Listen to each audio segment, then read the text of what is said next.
Hello, welcome. Amanda here with Crafting with Amanda, and today we are doing our club card, or this is what I did with the club card pieces that I sent. I used the Cricut, and I believe I used the old Art Philosophy to cut these. I was trying to use Flower Market, but if you've used Design Space recently, Cricut's made some changes, and I think some of the older image sets aren't fully populated yet.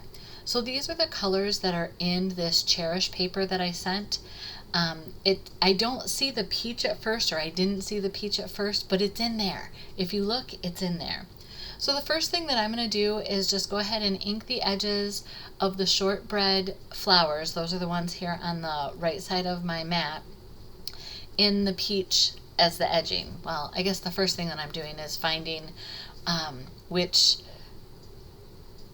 sponge is the right color so that I can do that. But now I'm just going to go ahead and ink all of the edges of these flowers. You know how to do that. You don't have to get all the way towards the center or be worried about that, because the flowers do stack and those centers end up getting covered. So just do the outside edges, excuse me, and then on this glacier flowers, sorry, I couldn't think of what color I used. Again, I'm just doing the outside tips just to give it some interest. You can decide if you want the dark side or the light side of the cardstock up. And on these, they're not really leaves, but they're kind of just, I don't know, whimsical floret, I used the pine color card ink. And if you don't have pine, New England ivy is very similar. For those of you that are unfamiliar with my paper shaping, I do have a series of 3 videos where I walk through more details what I'm doing. But here I'm just taking a stylus, it's a steel rounded ball at the end of this tool, and just kind of outlining my flower shapes, and you can see how it gives it some dimension. And I always do it, not always, in this particular flower shape, I do it with the right side down, so that when you turn it over and make the cup of the flower, the inked petals are facing up. And here I just felt that I needed to use my fingers to shape that second flower a little bit more. I don't know if I didn't press hard enough, or it was just a very distracting day actually when I was making these projects. A lot of things going on, a lot of questions being asked of Mom, so there was a lot of starts and stops. And here I'm just taking the end of a paintbrush, because it was the right size, to make sure that all of those stayed together, because I did do a really deep center on these flowers. And this is a new technique. If you didn't catch it, I use my piercing tool on this foam mat, and along the edge, instead of trying to pinch it between my fingers on these small flowers, I let the foam mat hold those petals and just push the piercing tool into it. And I tried it one way, and then I'll do that again here on the second glacier flower. But what I ended up doing is, on the first one, everything is cupped up. But on this second one, when I get to the small flower, I go ahead and turn it over after I've made the center points. And I really like how that turned out. So it kind of, you could see the points on the individual petals. It just gave it more detail. You could actually ink on it and add some more depth if you wanted. I just really like how that turned out. So I'm going to go back and actually do that on the first one I did, kind of turn it over and make the points differently. So just something for you to try. You can get different looks by different things. Now this is the Operation Smile stamp of the month, or stamp of the year. And I just thought that the roses or peonies or whatever these flowers are in that sketched look worked really well with this Cherish paper. So I'm going ahead, I thought about doing some stenciling on this, but I know we all love to random stamps, so I just thought I would do some of the outline stamps on this piece of paper, and you'll see when we get to the card we're going to make, it's here in the upper corner, the sketch that kind of inspired this. I'm going to do the flowers for the dotted paper, and then this tone-on-tone stamping for the other pieces in that card. And I know if you've been with me for any length of time, one of the stamps of the month along the way had these kind of flowers in them. I think the Isabella collection had it if you bought that. There was a stamp of the month I want to say in June or May, June, that had some flowers like that in 2020. There's just been tons, so you can look at your stash. So how I'm cutting these pieces is I sent 4x6 is the size of the, or 4 1/4 by 6. So I cut it off at 3 inches, and now I'm cutting 1 1/16. You don't have to do that if you want, but that'll get me my 4 1/4 inch wide from edge to edge. So again, I'm going to cut this off at 3 inches and then turn it, and I'm doing just the smallest line above 1 inch, so that 1 1/16 inch mark. And when you put those 4 along the bottom, it covers the 4 1/4. If you don't want to do that, you can always trim your card base down to just be 4 inches, and then you won't have any extra either. So pattern paper, and then the random stamping piece, pattern paper, followed by another random stamping piece, and I'm just dry fitting. So I gave you the supplies that you can do 2 cards like this, plus you'll have those 4 1/4 by 3 inch pieces left from the mist cardstock and the Cherish paper. This friendship is a blessing.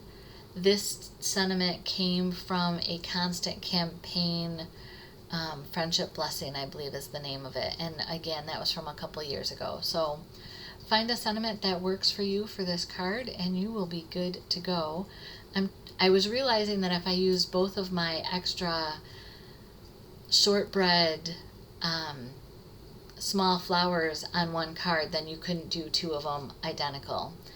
And here's my tip for cutting the shimmer trim, is I go ahead and peel off the back of it, just on part of it, not on the whole thing anymore, and then cut it while it's stuck to my cutter, because then it doesn't move and wiggle on me. So I started with the gold shimmer brush here to do the centers of the flowers, and I go back again because it's like it's not enough impact, it's not doing what I want it to do.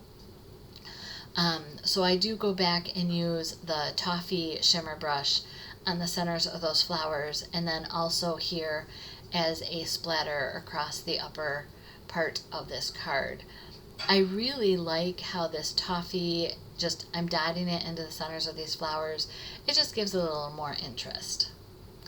And here for the second card, I am doing the Z-fold, where it's a standard card front, but then I'm folding back the right edge of the card front to, as you can see here. So I cut down that extra piece of mist cardstock that I stamped on.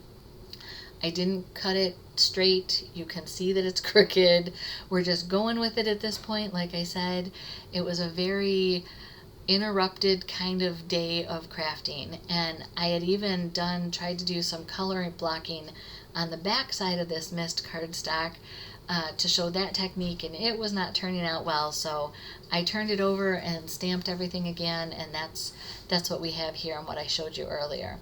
So I will end up having to trim my piece off again because I just could not cut straight with pausing, and I would be recording, and I have Nate trained that he'll come in if I'm crafting and I don't necessarily answer to him or turn to look at him. He's like, "Oh, are you recording?" And I'll say yes or no, and then he can let me know, "Okay, well, I'll need you in a minute," or he'll wait until I can pause. The other 2 haven't figured that out yet, but in their defense, they're not coming into my room and asking. They don't see what I'm up to.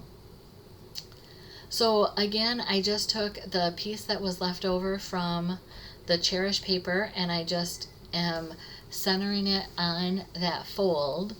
Going to do again the same sentiment with the peach ink blending on the sides. And I thought about pop dotting that sentiment up because I did pop dot that on the first card, but then I realized with it being a Z-fold, it kind of naturally opens anyhow, and I didn't want to have too much more depth to it, if that makes any sense. So I'm using my second flourish of the pine cardstock as my base. I'm going to put my sentiment on, and if you noticed, I only put glue on the part that's going to actually be over top of paper. it's only taken me 15 plus years to not have to mentally remind myself to do that, or that I forget and just put glue over the whole thing. 15 years later of correcting all those mistakes, it's finally sunk in. I like to use my tweezers, just as it's easier to get the thin ends of the tweezers down in there than my fingers to get underneath some of those flowers. So that's why I use that. Obviously, you don't have to do that, but I did want to add some more color to the outside edge. Again, I'm using this mist. I have fallen in love with this color. You will probably be seeing lots of it, not only because I love it, but also because not only did I order 1 pack of the cardstock, but I ordered 3.